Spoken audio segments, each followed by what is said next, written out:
Assalamualaikum warahmatullahi wabarakatuh. Alhamdulillah, alhamdulillahi rabbil alamin. Bersyukur kita kepada Allah Subhanahu wa taala. Dan belakang daripada itu, selawat serta salam kita hadiahkan buat Nabi Muhammad sallallahu alaihi wasallam dengan ucapan salawat, Allahumma sholli ala sayyidina Muhammad wa ala ali sayyidina Muhammad. Yang terhormat, yang sama kami hormati, yaitu Bapak Muhammad Ridwan Effendi sebagai pengampu mata kuliah filsafat agama, dan yang kami hormati juga yaitu teman-teman seperjuangan. Baiklah, kami dari kelompok 5 akan memaparkan hasil diskusi kami dengan judul aliran-aliran dalam konsep ketuhanan, dengan nama anggota yang pertama Salahuddin Al-Ayyubi, dan yang kedua Muhammad Hilya Bashari, yang ketiga Muhnur Hidayat, yang keempat Fikri Al-Kautsar, dan yang kelima Pramadi. Aliran-aliran dan dasar konsep ketuhanan dalam filsafat agama. Aliran mengenai konsep ketuhanan berbeda dengan perkembangan konsep kepercayaan kepada Tuhan. Kalau perkembangan konsep ketuhanan lebih menekankan pada aspek sejarah dan perubahan yang terjadi dari satu fase ke fase berikutnya. Sedangkan dalam aliran tentang konsep ketuhanan tidak dilihat dari aspek sejarah, tetapi hubungan Tuhan dengan dunia dan makhluk-makhluknya. 1. Deisme. Kata deisme berasal dari bahasa Latin deus yang berarti Tuhan. Dari akar ini kemudian menjadi dewa. Bahkan kata Tuhan sendiri masih berasal dari kata deus. Menurut paham deisme, Tuhan berada jauh di luar alam. Tuhan menciptakan alam dan sesudah alam yang diciptakannya. Ia tidak memperhatikan dan memelihara alam lagi. Alam berjalan sesuai dengan peraturan-peraturan yang telah ditetapkan ketika proses penciptaan. Peraturan-peraturan tersebut tidak berubah-ubah dan sangat sempurna.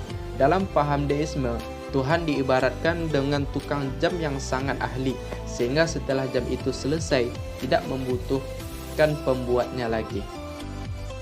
Dasar-dasar ketuhanan deisme dapat dibagi menjadi 4 tipe, yaitu yang pertama, Tuhan tidak terlibat dengan peraturan alam. Yang kedua, Tuhan terlibat dengan kejadian-kejadian yang sedang berlangsung di alam. Yang ketiga, Tuhan mengatur alam dan sekaligus memperhatikan perbuatan moral manusia.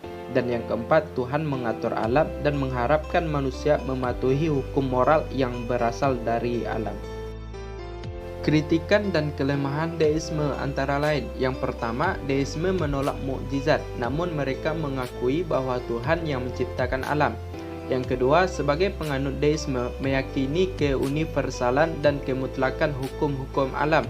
Yang ketiga, jika Tuhan menciptakan alam, tentu bertujuan untuk kebaikan makhluknya. Dan yang keempat, jika wahyu adalah sesuatu yang mungkin terjadi, seseorang tidak mungkin menolak wahyu tanpa melakukan pembuktian terlebih dahulu. 2. Panteisme. Panteisme terdiri atas 3 kata, yaitu pan berarti seluruh, theo berarti Tuhan, dan isme berarti paham. Jadi panteisme adalah paham bahwa seluruhnya Tuhan. Mereka berpendapat bahwa seluruh alam ini adalah Tuhan, dan Tuhan adalah seluruh alam. Sedangkan benda-benda yang dapat ditangkap oleh panca indera adalah bagian dari Tuhan. Tuhan dalam pandangan panteisme sangat dekat dengan alam, imanen. Hal ini bertolak belakang dengan deisme. Dasar-dasar ketuhanan panteisme antara lain: 1. Panteisme diakui menyumbangkan sesuatu pikiran yang holistik tentang sesuatu. 2. Panteisme menekankan tentang imanensi Tuhan, sehingga seorang selalu sadar bahwa Tuhan selalu dekat dengan dirinya. 3. Panteisme mengungkapkan bahwa seseorang tidak mampu memberi batasan terhadap Tuhan dengan bahasa manusia yang terbatas. Kritikan dan kelemahan panteisme antara lain: 1. Menurut panteisme radikal, manusia adalah Tuhan, sedangkan Tuhan dalam pandangan ini tidak berubah dan abadi. Kenyataan manusia berubah dan tidak abadi. 2. Panteisme mengatakan bahwa alam ini adalah maya, bukan yang hakiki. 3.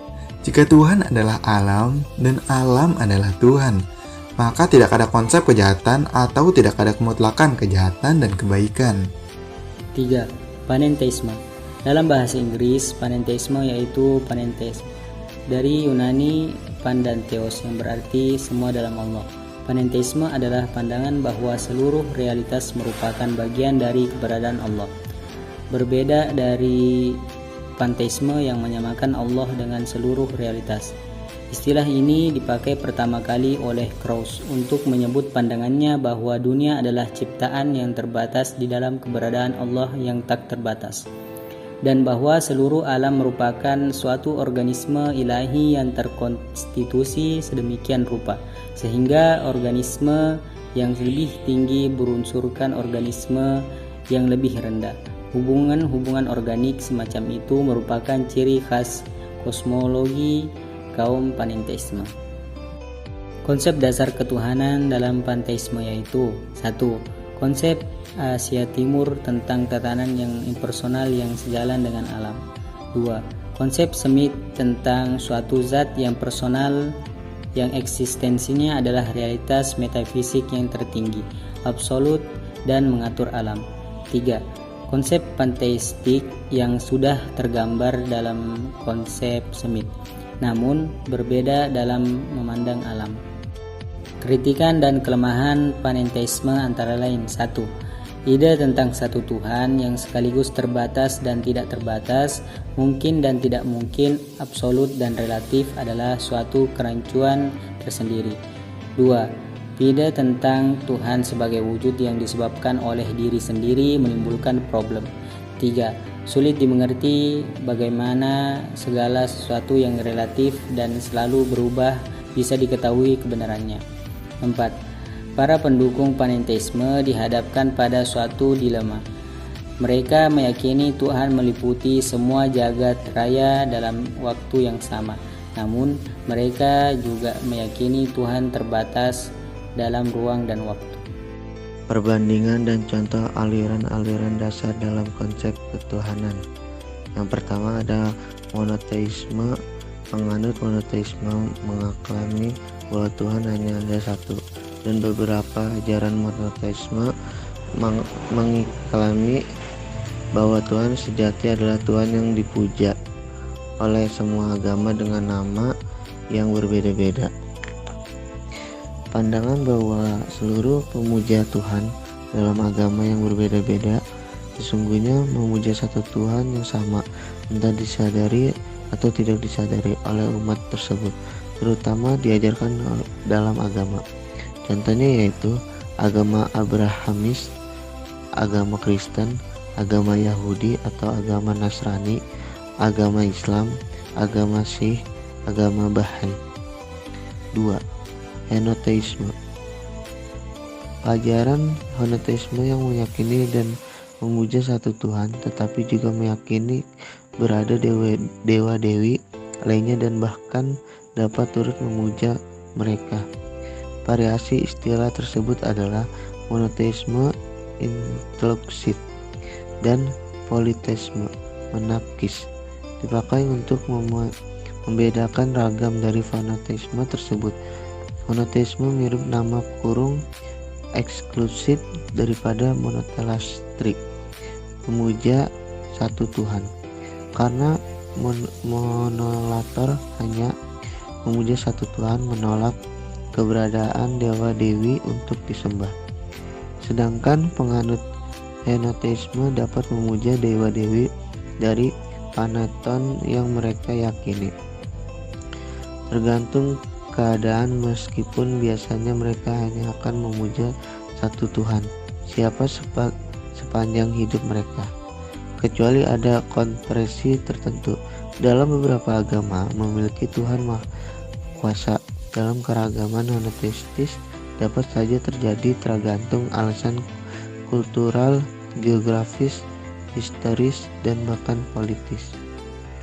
Contohnya yaitu agama Hindu, agama Buddha, agama Yunan, dan Romawi klasik. Sekianlah hasil diskusi kami. Apabila terdapat kesalahan, kami banyak mohon minta maaf. Akhirul kalam. Wassalamualaikum warahmatullahi wabarakatuh.